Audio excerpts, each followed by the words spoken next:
tonight on episode number 149 of the Sauce Pod. It's the Best of the Sauce Volume 2 with clips from episode 8, 49, 63, 74, and 123. It's going to be a virtual time machine tonight. Episode 149. Next.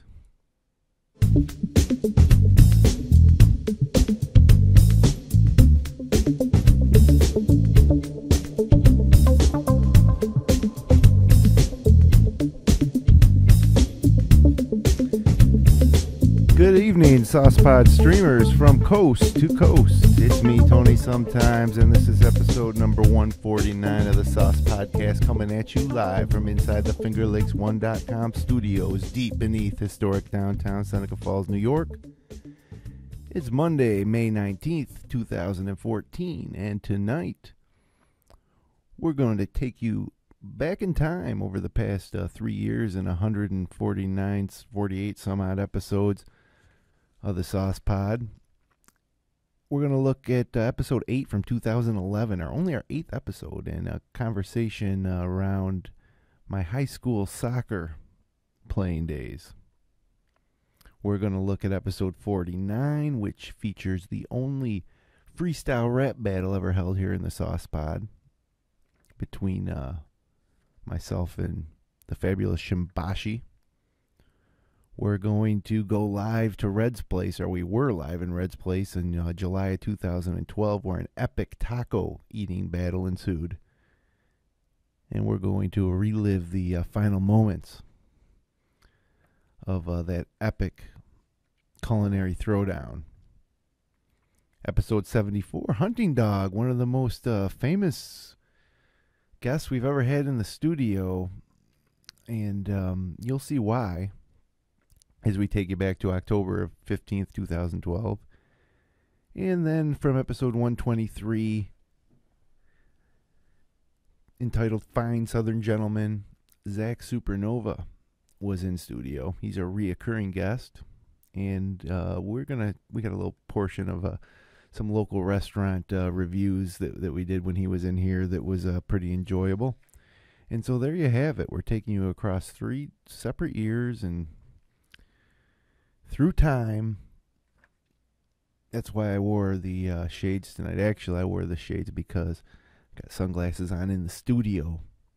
Not because it was just such a wonderful spring day today, but because I have a splitting, debilitating headache. And for me, headaches, it's the light that does it more than the sound. Sound doesn't bother my headaches, but light, yeah. So let's go back now to April 23rd, 2012. Shimboshi's in studio, and apparently he at one point went to a actual freestyle rap battle and got booed off the stage because he froze, not unlike Marshall Mathers in his first attempt at freestyling in the movie 10 Mile, 5 Mile, 9 Mile. You know the one I'm talking about, but he goes for a little redemption. Episode 8. Now think about it. We've done this is the 149th episode, and I'm up here by myself tonight. But this is going all the way back to 8. So the sound quality isn't perfect. But actually, this isn't episode number 8. I'm sorry. This is episode number 49. So we're going back to we'll go back to episode 8 extra, but the epic freestyle rap battle occurred on April 23rd, 2012. Episode 49, I Need to Swivel and Swirl. What do you say we have a listen? What if you get in the seat and you freeze up, like you did at that freestyle competition you were telling me about earlier? Or your debut on the Sauce Pod last week, the first 60 seconds, you were a little nervous. Yes, imagine if it was that's Jeopardy. What brought it up. Why don't you tell our listeners about the time that you were at freestyle competition? Wow. What was your nickname? I should have came here 5 minutes early to talk to Sashi Joe in the lobby, huh? I'll freestyle against you right now. Hey. If we can get somebody to kick a beat up here. Yeah, that's the thing. We need a beat. I don't know if I can do it, though. No, come on. Let's not do that. I haven't had enough beers yet. Fuck you guys. I mean, I could. Whatever. Hey, all right, whatever. We'll see. I mean. Hey, when you say you're going to freestyle, against someone. It's funny You're because not going out on a limb. way back in the day, That's what makes it so exciting. way back in the day when I lived in South Florida, went to a nightclub, dance club, and they were having a freestyle competition. And, I always would freestyle in my room, kicking it with my friends, just, for fun. And my buddy's like, oh, man, you need to get on there. He got me on stage, and the beat turned on, and I looked out, and I had the Eminem moment. I just froze, and I got booed off the stage. One dude came, hey, there goes that motherfucker that got kicked off the stage, and it wasn't a good time. Walked around the club for the rest of the night with my head down, trying to get my friend to leave, who was hammered You're drunk. walking around the club, and everybody's just like pointing and laughing at you. Yeah, absolutely. Because there wasn't that many Caucasian young, teenage males walking around. I mean, it was more of a. You got booed off the stage. Yeah, I definitely did. That's shameful. It is. But someday you'll get your redemption. You never know. And that'll be. See, but that's why I always wanted to be on radio, because sometimes you can hear nervousness in people's voices, but I think the longer and more I do this, the easier it becomes. And not that many people see you on radio unless obviously now they could see us on the Fingerlakes1.tv, so that's all cool and stuff. But yeah, and I don't have that good of a face for TV either. I don't think so, but you never know. I think I got some beat. Okay. I gotta turn my mic up. I can't hear myself. Actually, I like that beat. Where are we? I'm gonna bust it right now. Which one am I? I'm gonna bust it right now. I love it. It's not your microphone, man. That's just your headphone. That's my headphone. Yo, up in the podcast, you know what we do. Me, Aaron D, we coming through. We about to do this podcast live on the internet. So get your set wet, because about to get your shirt wet. Yo, I'm coming from the South, dirty as ever. And who you know that's clever than me? Nobody. It's the Ryan to the Michael to the Key. Yeah, that's me. That's right. Yo, I'm smoking all night. No, I ain't. I'm just chilling. I don't give a hell, and I'm riding like the villain. Yeah. Yo. All right, that's enough. That's garbage. I'm the J-N-I-C-E. I'm in effect everywhere you're looking out. You can bet that I'm not very good at freestyling, kind of rusty. I like the girls that are short and kind of busty. Hold on. Yo, let me get a second shot. Yo, here we go, yo. All I do is rise above hate, and all you do is sit at your house and masturbate, watching gay porn, sitting on the lawn, while I'm smoking big blunts, while I'm on the John, dropping big deuces, yeah, upper deckers, yeah, I take your girl to Checkers, and then take her downtown, I take her down to the flow, you know I'm ready to go, I take that shit once, yeah, I'm out. Yo. All right, now it's Dandy's turn. You win, my friend. This is ridiculous. This is ridiculous, man. When I'm on the mic, I like to rumble. I never stumble. My name is Jay Nice, not Chip City or Meb Krungle. Oh! That's a call out from way back. That was. See, I can only do one rhyme at a time. Not really freestyling. I haven't freestyled forever, man. I don't know. I used to freestyle a lot on stage, but my brain's too slow. But you win that battle, my friend. I don't think so, man. I don't think that so. One I think rhyme Aaron won that one with the beatboxing. Nobody got booed off the stage, so everybody wins. I got laughed at. It's normal. Yeah, I would call that your web redemption. That was garbage. Yeah, there you go. A little freestyle rapping up here in the studio. I didn't say it was going to be a quality rap battle. Obviously, I got told by Shimboshi, who was really laying down some pretty slick rhymes for freestyling. You know, freestyling being the art of rapping off the top of your head. So from that competition, I'd like to take us now to another competition from the past. This would be back on July 31st of 2012. We took the show on the road to Red's Place, downtown Seneca Falls, and there was an epic taco eating contest.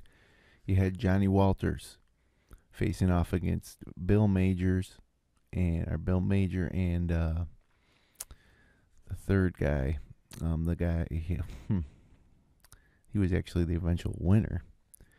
And his name escapes me right now, but you know what? We'll hear about it here when we go now to episode 63, A Methodical Approach. Tiny Danger sitting in on the commentary crew with myself and Joe Theory at Red's Place for the final 7 or so minutes of what was a epic taco eating contest at Red's Place. Let's have a listen. Let's watch a replay of this last bite by Major. The first bite he's taken in over 5 minutes. Watch the stain on his face as he shakes his head and says, "No, I don't think I can do it." The gallery has started to chant against the leader, Tugboat Scotty. I told you, he has the least amount of fanfare here tonight. Everybody's behind Majors, but he doesn't seem to have what it takes to appease the hometown crowd. The hometown hero, Majors, is definitely lacking. We got Tugboat Scotty. If this competition was at Hornell, tables will be turned. But the bravado and stones on this guy right now, Tugboat Scotty, as he sits back and waits for Majors to catch up. Unbelievable. Unbelievable, Tony. There we go. Unbelievable, Billy finally finishes 28. 31 to 28, 5 minutes. There's a 3-taco deficit that separates these champions. I'd just like to say, everyone that competed tonight is a champion.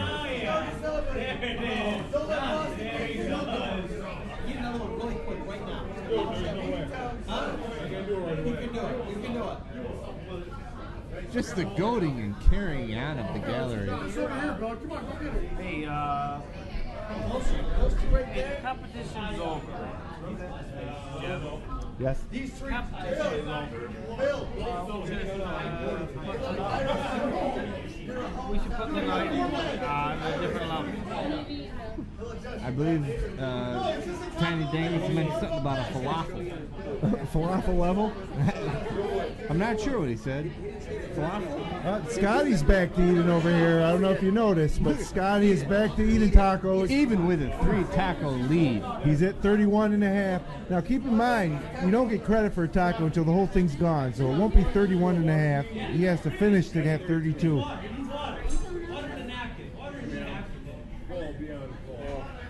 Look at the anticipation on the faces of the gallery right now. It's unbelievable.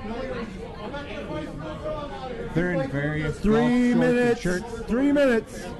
And Jim, I'd like to talk about something a little bit. I'd like to have another talk about something a little bit. So what do you think, boys? I think it's Scotty's over. I don't think Major has it. With that amount of support from the crowd to only get through another half a taco in the last 10 minutes. I think that coach and talent scout Rudy P. Ringtone really knew what he was doing tonight when he brought in a horse in the race. When he brought in Tugboat Scotty. Is he done? Is he done? It's over! He raised his hand. It's over, folks. 31 tacos. Tugboat Scotty. You're champion. New record here at Red's Place for the most tacos eaten in the 2012 Sauce Pod Rocco's Tacos Competitive Eating Champion. 2 titles in 2 weeks on the FingerLakes1.com network for this guy. Oh no! Now here it comes. Now here comes his sponsor, Rudy P. Have a Ringtone, seat, delivering Rudy. napkins. Have a seat, Rudy P. Ringtone. This guy found this as guy. he enjoys the celebratory taco. Unbelievable. Rudy, here, come sit with us. Scotty, how do you feel? How's it feel to be the champion? Feel good? We got a puker. I'm happy I won. I don't know. Could you have eaten 2 more tacos if you had to? If he would have put down, started getting closer to me, I could have probably finished. Ladies and gentlemen, I don't know if you can hear this, but in the background, the gallery Hey, is everybody be encouraging, quiet. absolutely encouraging our yeah, last there you competitor, go. Majors, to vomit right There's a now. riot on the streets. To the There goes Bill. There he goes. There he There's a riot goes. in my stomach right now. He's talking to some compatriots. Big job. Big job here. Let's get some commentary from the sponsor of Scotty, Tugboat Scotty, Rudy P. Ring. Where did you find this guy, Rudy? Well, I held preliminary trials for this. It came down between him and a guy named Chris Harker, and really, he just had the fight in his eyes. We never doubted him from the start. He was actually my dark horse in our original battles. He came from a field of 32. Over the course of the past 3 weeks, he was the last man standing. We were actually worried we damaged his stomach, but it looked like it still held through, and we never dodged you the whole way. Now- Bill, get in here, Bill. What have you seen this guy eat before besides tacos? I found him on Craigslist. It was a dating ad. There you go. Have a seat, Bill. You're the co-coach here. Yeah. Tell him where we found him. Now, Chris Harker, his competitive eating name, I believe, is Brutus. I just wish I was on our film. Wasn't breaking guys. Brutus just was not ready to bring it tonight, so instead, Bucket beside me.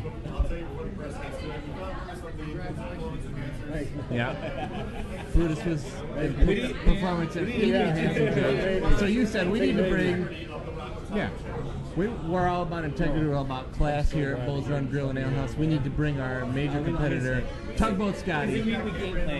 And he won it tonight. Congratulations. I just like to say congratulations to you. Nice job. Actually, it was a really nice job. The epitome of class. Well, guys, I say we had a good time tonight, right? For episode 63 of the Sauce Pod, live at Red's Place. Yeah, unbelievable. Thank you, Tony. Thank you, Tony. Mike Smith, Tiny Digger, back in for the sauce. We saw 59, 73 tacos eaten in this competition tonight. But nobody ate more than our champion, Tugboat Scotty, with 31, a new record. He's your champ. And a new record for tacos served here tonight. I'd say at 183 or so, 185. Yeah, We'll have and to give- counting, we'll give and you counting. We'll give you an official count. It's not over yet. Hey, Darnell. So, for Tiny Danger and Saucy Joe, my name is Tony Sometimes. Thanks for listening to episode 63 of the Sauce Pod. And, geez, I don't know. Look for us on YouTube and. Oh yeah, what an epic battle! I gotta tell you, 31 tacos in less than an hour. I mean, these are hard shell tacos, pretty good size, a lot of meat in them, and 31's a lot. And actually, a little behind the scenes, old Tugboat Scotty. First of all, a week prior, he competed in the FingerLakes1.com 3-on-3 basketball tournament, and his team won. And then he comes back a week later and wins in an entirely different discipline. This guy is just a true champion, but he did go out and throw up 31 tacos right on Fall Street after the competition. All three competitors actually threw up, but it wasn't even close. Major flamed out despite having the home court advantage and a bunch of people behind him. He couldn't keep up with Tugboat Scotty. Well, let's jump ahead now to, or actually, how about, let's jump ahead, like way ahead. Like, let's jump ahead exactly 60 episodes to October 28th, 2013, episode 123. And our good friend Zack Supernova was in studio, and we just talking some local restaurants. So a little change of pace, and here we go. Aside from the standing desk, this weekend went up to Halsey's, had some dinner, and it was good. I'm telling you, it was good. When's the last time you guys eat at Halsey's in Geneva? I ate there like 2 weeks after they opened. That's the That last would time I be ever that would ate be there. a never. 2 weeks ago. 2 weeks ago. And what did you get, Mysterious Taco Girl?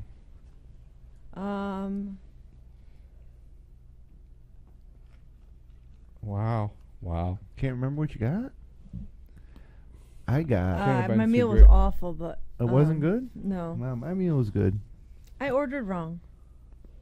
You So it was ordered. your fault. You took a chance, Yeah, I didn't like it. but you can't remember what it is. It was the chicken saltimbocca. Oh, But my neighbor companion got a Pizza, and their pizza is always good. I hear that they got good pizza. I got the duck breast over Swiss chard with a cherry sauce. And Yeah, that sounds awful. No, you kidding me? I think you'd like it. Why would you not like that? What kind of mood are you in right now? I don't like Swiss chard? duck No. or cherries. Oh. Water birds are really greasy. So if you like I agree. duck or goose, it's kind of greasy. I'm with Goddamn Zack greasy Supernova. water birds. I'm just saying. They are a bit more greasy, but this was a breast that was sliced, and it wasn't greasy. It was delicious. It was perfectly cooked, and the sauce was great. And the Swiss chard was good. It was a good dinner. I had a little creme brulee. What do you think about creme Had a brulee? nice I love it. wedge salad. I don't understand it. Why? Just don't get it. It's a weird dessert for me. Pudding with cream with Crispy toasted sugar sugar. top. Yeah, I know what it is.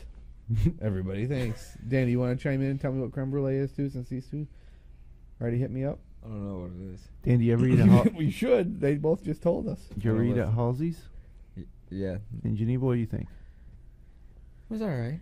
It's nothing spectacular. What'd you order? I don't know. I would imagine the steak. Did you get the meat sweats? No. Can't have been too great. It wasn't bad enough for me to remember that it was bad. If it was bad, you know. Or good enough to remember that it was Yeah. good. Well, All right, well, there's I remember the bad ones. You know what I mean? I do know what you mean. what did you? Oh yeah, that now. I think I was with you the last time you ate at Halsey's, and that was a long time ago. That's so the I'm last not time I going to went ask to you what Halsey's. you ate because I I don't remember. I could couldn't not possibly. remember. I do 5 believe years you were ago. there, though. We sat up on the upper part, right? Or did we sit down? We sat down. They have good salads. I had a nice wedge salad. Zack Supernova, favorite restaurant? Favorite restaurant anywhere? Or Favorite restaurant? God damn it! Favorite Answer the restaurant, question. That's a good one. I'm gonna have to go with. Kentucky Fried Chicken. No, I'm gonna have to go with El Mexicano up in Glens It's a Falls. fine Irish restaurant, right? Yeah. In Glens Falls. Yep. They have some of the best enchiladas I've ever had, and they've got a little mariachi dude who walks around, and if you pay him $1, he'll sing you a song. Nice. That's a nice bonus. Now, Zach, Waterbirds, yes or no? No. Too greasy. You don't like them because of the grease? Well, I don't like them because of the grease. I also don't like them because I went to college in Oswego, and they had flocks of Canadian geese who would stand under my window and honk at 6 a.m., and it You'd was think you'd unpleasant. So you don't like enjoy to to eat eat them? 'em. Yeah. No. Exact your revenge on them. Eat Yeah. them in Greasy front of them. Waterbird. Sit in your No, my revenge would be to work at a goose farm where I could just slaughter them and not have to eat them. and rape the geese. That's not Crush them with a truck. No. I don't think. I don't. No. Goose raper. All right. Well, what's your favorite restaurant?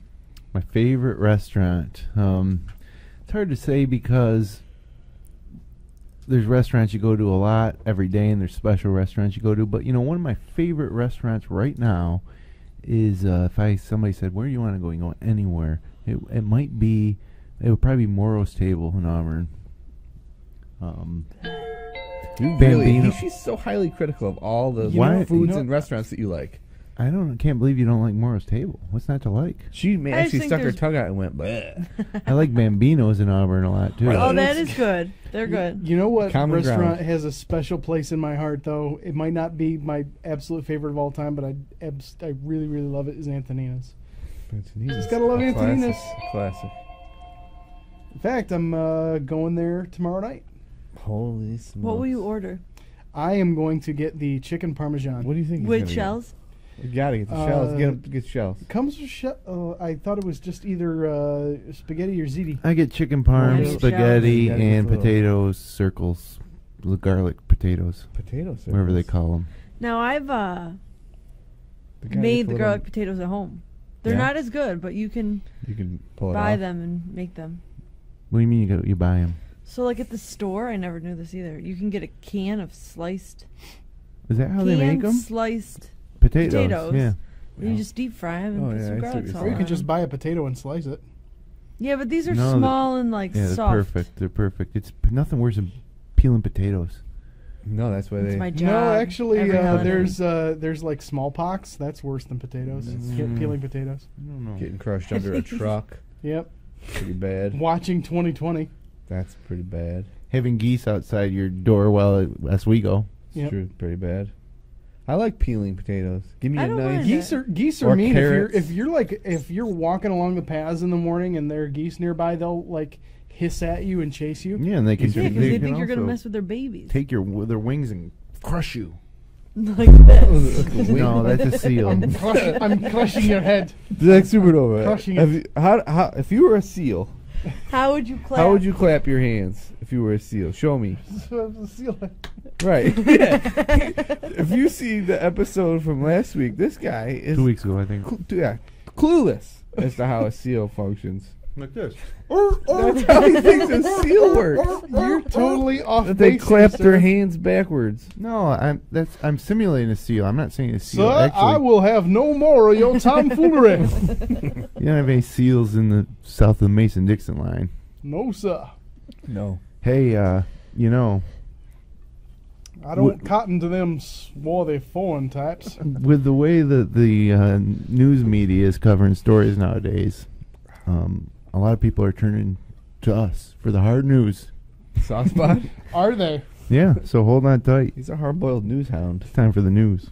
with a penchant for facts.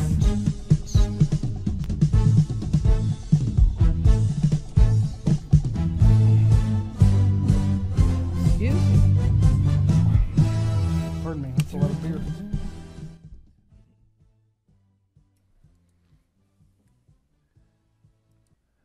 Breaking news, Zack Supernova is awesome.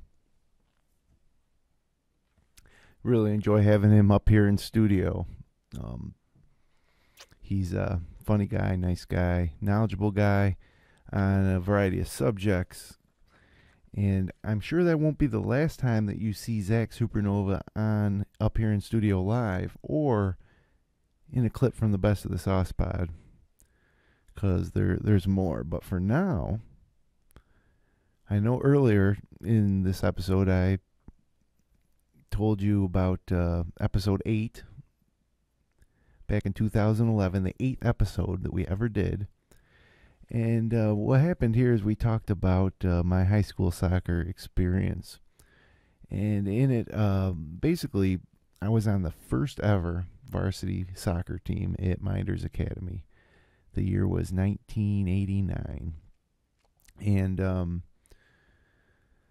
was a lot of politics back in that day, and they had wanted the soccer program to kind of fail. And they hired a teacher who really wasn't cut out to coach a soccer team because he never played soccer or coached soccer. Matter of fact, he came to the first soccer practice with a book, How to Coach Soccer.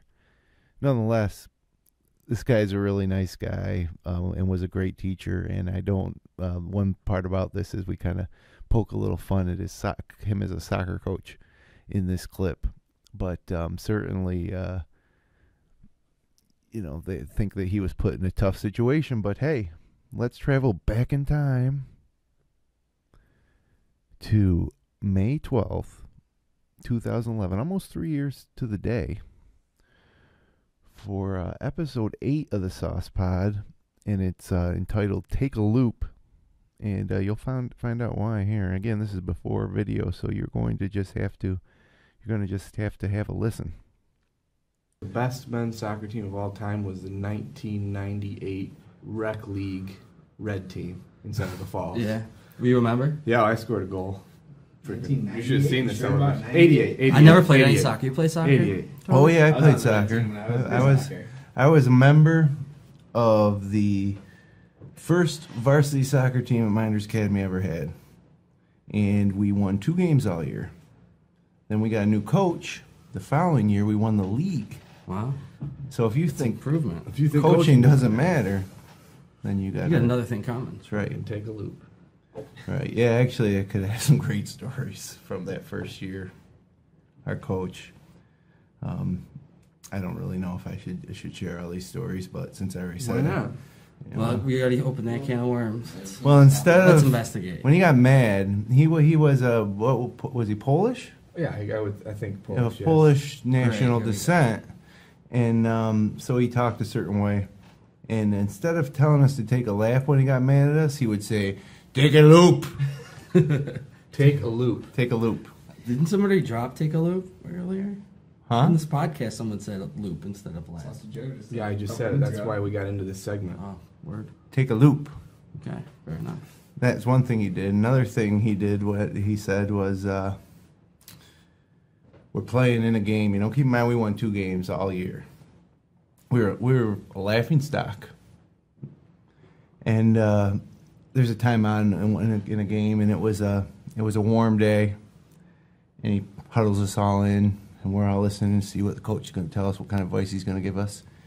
And he says, "When the sun goes behind the clouds, pour it on." This is good coaching. Now think about that. Think about that. I'm thinking about it right now. His advice was, when the sun goes behind the clouds. This is a group of 14-year-old boys. No, we were varsity. We were 16, 16. 17, 18. Pour it on when the sun goes behind the clouds. So, Pour it on. Pour it on. So when the sun's out, don't pour it on. But when you notice that the sun's behind the clouds, go for it. Pour it on. So, all great coaching advice. And it's not necessarily his fault. He was kind of a somehow appointed coach. He didn't know much about soccer. It was a newly formed team. Yeah, I mean, a new program, new team. They needed a coach. He was game, but he came to the first soccer practice with a book on how to coach soccer. Yeah, I've had a lacrosse coach like that my 10th grade year. Literally had the book. He brought a how to coach soccer book to your lacrosse practice? Well, that's ridiculous. Pretty close to that, but yeah, a little manual. Varsity minor soccer, chapter 1. In soccer, they're called loops and not laps. That's right. And chapter 2, meteorology in soccer. When the sun How goes. it works for you.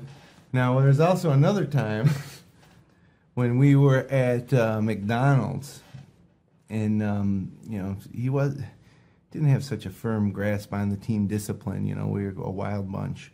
Anyways, a bit of a food fight erupted at McDonald's on the way home from a game, and when we got back into the bus, he told us how embarrassed he was of us, and he said, "A woman had to cover her cup for fear of flying tomato."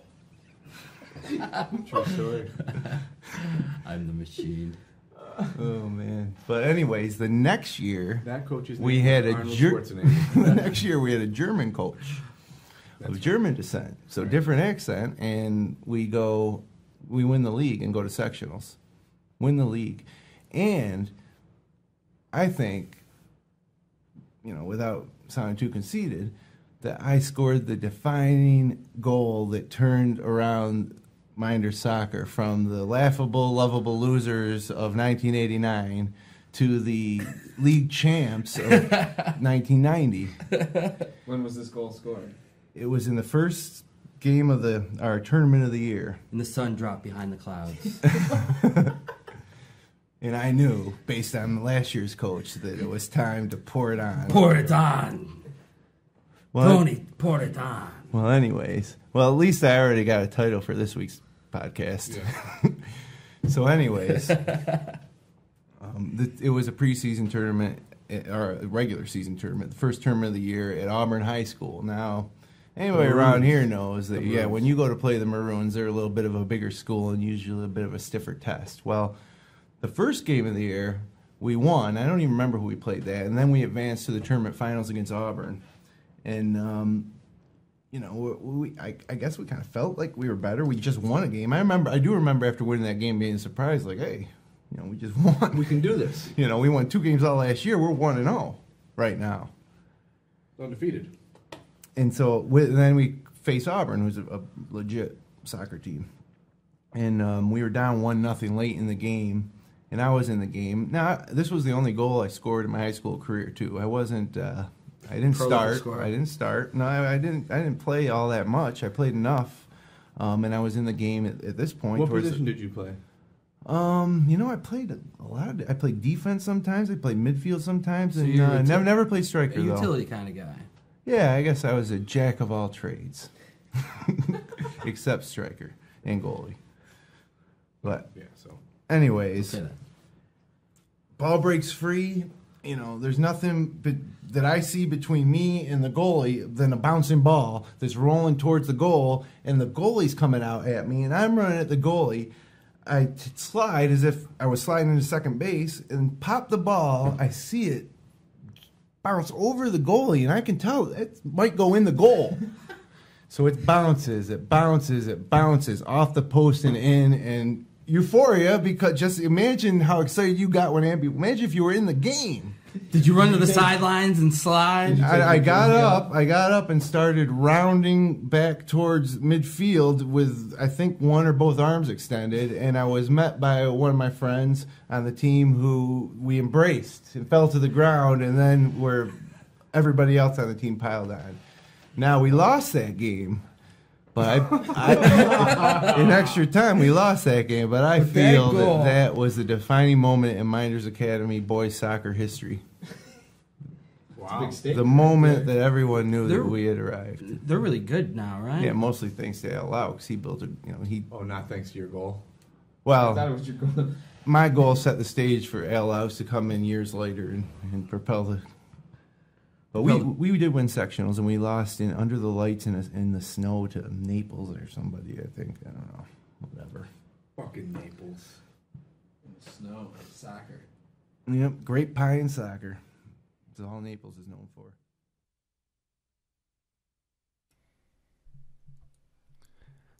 Yes. Grape pie and soccer. It's the Naples Grape Fest. Let me tell you something. That goal, I don't know if I made it clear. When I was telling that story 3 years ago and 141 episodes ago. But we were down one in the waning seconds against a school 4 times the size of ours. And, I scored the goal that tied the game. Then we lost in overtime. But definitely good times. One more clip for you tonight. And before I do, I should tell you how to subscribe to the Sauce Pod. If you go to thesaucepod.com, you can hook up to us there, with us there on the right side. There's a follow bar. Got our Facebook link. Got a link to our page on iTunes, where we'd appreciate it if you'd rate and review us. And we've got a link to our Twitter account. And we're on Stitcher, Stitcher.com. It's a great way to listen to podcasts. I was just listening to some podcasts on Stitcher yesterday when I was mowing the lawn. Stitcher.com is actually, or the app on my phone is actually my preferred method to listen to podcasts on my phone. We're on YouTube. Search for FingerLakes1.com. Subscribe to that channel and get all the great shows that are on FingerLakes1.tv. And hey, we've touted the Chromecast, that $35 HDMI streaming device that you pop into the back of your television. And they continue to improve it, and they announced that it now supports live streaming, so through YouTube. So you can watch SaucePod live now on your television, not only, post el facto. So, got one more clip for you tonight. Going to episode 74, October 15th of 2012. And friend of the show, Hunting Dog, was up here in studio, sitting on the couch with Media Stew, who I think at that point was just sitting in for Rudy P. Ringtone. But old Hunting Dog had been at the watering hole prior. And, the title of that episode was Stand Down Hunting Dog. And luckily enough, by this time we were webcasting full audio and video, so you can have a listen and enjoy watching this clip from October 15th, 2012. To that. Too much pumpkin soup's bad. But anyways, Dateline, Holland Township, Michigan. Man cooking squirrel for lunch sparks fire that destroys 8 apartments. Dang. A fire that destroyed 8 units in an apartment complex in Holland Township, Michigan, is believed to have been sparked by a man using a propane torch to cook a squirrel for lunch, the fire chief said. What? The resident was on a deck on the 3rd floor of the Clearview Apartments. He was using the torch to burn off the squirrel's fur when the deck caught fire, Fire Chief Jim Koschel told MLive.com. The resident, whose name was not released, was removing the animal's fur in preparation to eat it. Flames spread to the roof and other parts of the building. 8 apartments were destroyed and 24 other units were damaged. So, seems like you would just want to skin the it squirrel, first. dress the squirrel a little bit. Yeah. Why burning its fur off with a torch? Just seems like a terrible idea. Yeah, I think that's a crazy person. you skin it first. And He's clearly no hunter. No, and clearly no hunting dog. No. Hunting dog. How would you prepare a squirrel if you were going to eat it? I would skin it. You would skin it, and then propane torch it. I would take the fur off. Right. With a propane torch or a scalpel? I would do it with a scalpel. And then I wanted to fucking eat it. No. Raw. Just raw. You would eat it. Tartar. Tartar. Squirrel tartar. Okay. Zippy. That's what I. So are you not down with that too? That's the answer I expected. I think it'd be a little sinewy. Do you think so? A little gamey? Well, you might you'd soak it in buttermilk and then eat it tartar style. Yeah, boiled over hard, probably. But over par? No, over hard. Parboiled? Milk squirrel. Boiled over hard. What would I have? What's going on in the chat room tonight, Dandy? Anything? Milk squirrel. Yeah. Jay Nasty's in there, and Roger. Oh, boy. Congratulations to Jay Nasty and his band of merry men who completed the Chewed Gum Podcast episode 1 last Wednesday night. They'll be back this Wednesday at 8 o'clock. Be there. And some funny stories on there. Some good times. I enjoyed it. You should join them for that one too, Hunting Dog. I hear you. You should sit on every podcast. Hunting Dog is just a feature. Just spend the whole week right up here in this I would do it, studio. Congratulations to them, by the way. Yeah, that's great. Great. That's great. That's great. Congratulations to Jay Nasty and Yes. Bub and Aaron. Tito and Yeah. Q. And Stu. Tito. And congratulations to Stu. Yeah. Oh, look at you. Just look at you. Where are they? Cigarette. Do you want one? Can you not light this place on fire? Probably not, but yeah, we'll see. Dateline, Sunshine State, Florida. Dateline Crandall. Okay. Sorry. Florida governor gives out sex number instead of one for meningitis hotline. Dang. Florida Governor Rick Scott mistakenly sent Floridians seeking information on a deadly fungal meningitis outbreak to a sex hotline. Scott was at a Florida cabinet meeting on Tuesday when he announced a toll-free hotline's 866 number, but mixed up the numbers, according to WUSF News. That shit makes me horny. Meningitis? Meningitis makes me horny. After WUSF News, a public radio station in Tampa, posted the number online, My parents are proud of me. A reader notified the news station that the number was directing callers to a very different service. Hello, boys. Thank you for calling me on my anniversary, a woman's voice says in the recording. So, that was a bit of a gaffe, wouldn't you say? Yeah, sure, yeah. Big time gaffe? Feel like that. Hey, I'm a first-time caller, Jim. Tony. I just want to say, this penis is equal. He's cracking himself up. You got to stand down, Hunt Dog, right now. You're going to be sorry about when you watch this tomorrow. I'm just kidding, man. I work for fingerlicks1.com. I'm a fucking proud veteran of fucking everything you could ever imagine. I watch Homeland.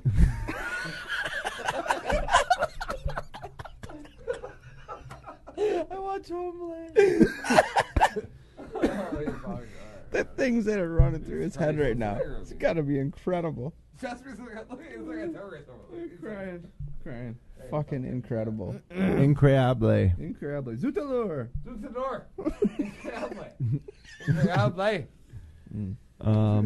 Dateline, Jacksonville, Florida. Used enemas allegedly returned to Florida pharmacy. That's just nasty. That is. Oh, that's nasty. Prosecutors say a Florida man resealed, in return, used enemas to pharmacies who resold them to unsuspecting customers. Oh my. 34-year-old Ronald Eugene Robinson of Jacksonville faces federal charges of tampering with consumer products. If convicted, he faces a maximum penalty of 10 years in prison and a $250,000 fine. Authorities say the customers who purchased the used enemas have been notified. I would rather they just seriously, didn't. I wish they wouldn't call me about that. Oh, please call Imagine me. you got that call, Dandy. Oh, the enema that you bought last week and used just 5 minutes ago was actually I would hope pre-used that I didn't use it. by a 34-year-old man Named Ronald Eugene who then Robinson. repackaged it and gave it back to the store, who then sold it to you and you used it. If I used it, I'd have a lot of money.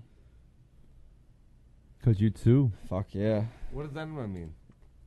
You'd have a lot of money, but you'd also have had I'd be the him. juices of another man's ass in your ass. Oh, yeah. Gross. I'm just saying, as much money as you want, take it. And some I hear you. and some Hep C to, I hear you, man. to boot. And some Hep C, right? It's great, man. You're getting really in depth, man. Fuck. Yeah, you're getting really in depth tonight. Wow. Dateline. Dateline. Real story. Boy Funniest checks ever. on refrigerator, eats on foot. It's true. That one's true. That's true. Yeah. Another one. If you watch Airplane, you believe that, yeah. That's true. Okay. Let's go Dateline. Naples, Florida. 3 in a row from Florida. They're always from Florida. Yeah, it's not a surprise, I suppose. Machete-wielding man on bicycle crashes girl's birthday party, steals beer, eats own foot. That sounds like a friend zone fucking question. Yeah, sorry. Oh, I say fucking sorry. You can say that, but it does have its limits. I love friend zone. Well, you know I love friend zone. I love that kid. I love that guy. Best guy ever. Florida police are investigating a highly unusual stabbing that took place Tuesday evening. A man reportedly crashed a young girl's birthday party wielding a machete and attempting to steal beer. Machete. And before being chased off, the man allegedly swung the machete at the father of the birthday girl, clipping his right pinky until it dangled. Really? I think that's a little more than clipping it. Just give the guy the Yeah. beer. You know?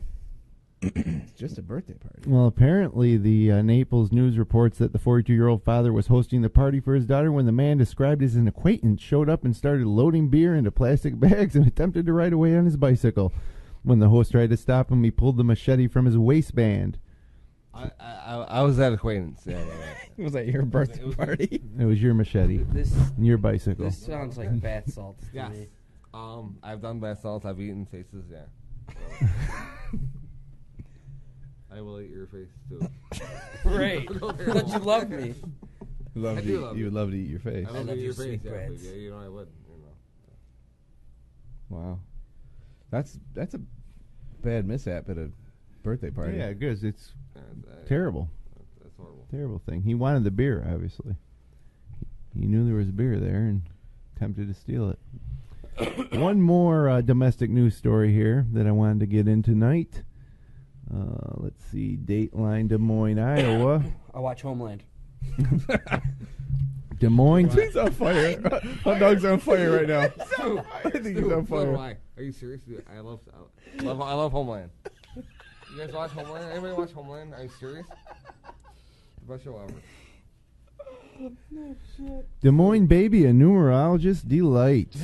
A dream alignment for numerologists has come true in the delivery room of a Des Moines hospital. The Des Moines Register reports that Lila Fitzgerald weighed 8 pounds 9 ounces when she was born. She came into the world on Thursday, which numerically speaking was 10/11/12. Military speaking at 13/14, which would be 1:14 p.m. for civilians, like everybody here but Hunt Dog. I bet Lila Fitzgerald was fucking 100,000 pounds. That fucking fat bitch. It's just a newborn baby. Lila's mother, 26-year-old Katie Jeremiah of Des Moines, said she had a feeling Thursday would be the day. And the father said he was going to buy a lottery ticket. That's just numbers lining up. Yeah. Happenstance or Yes. coincidence? Then you're saying Complete happenstance right there. Complete.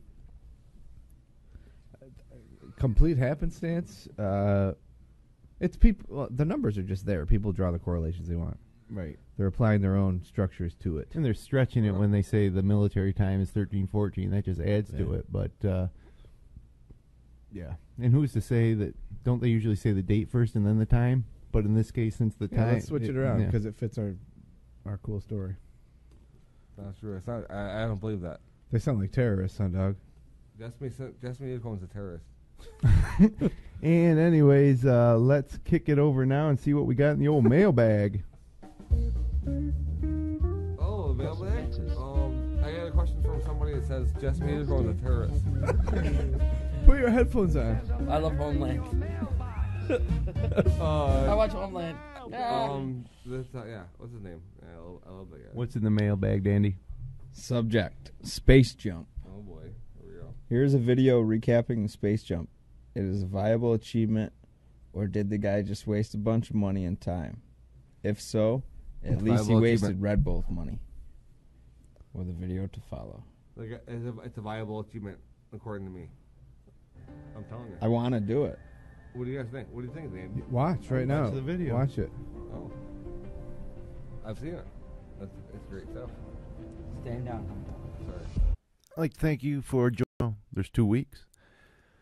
So let's hope for good weather so we can kick off this summer season right. Have a great holiday weekend, and we'll see you in June.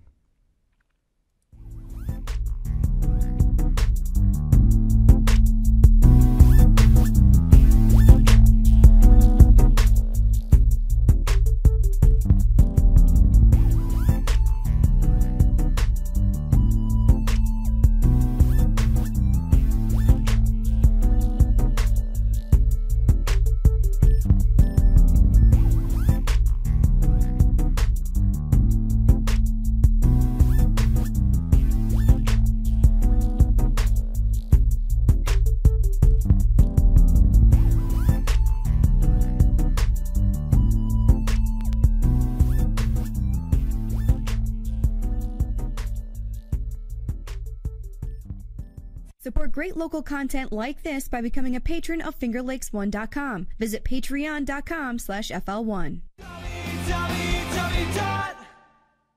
www.fingerlakes1.com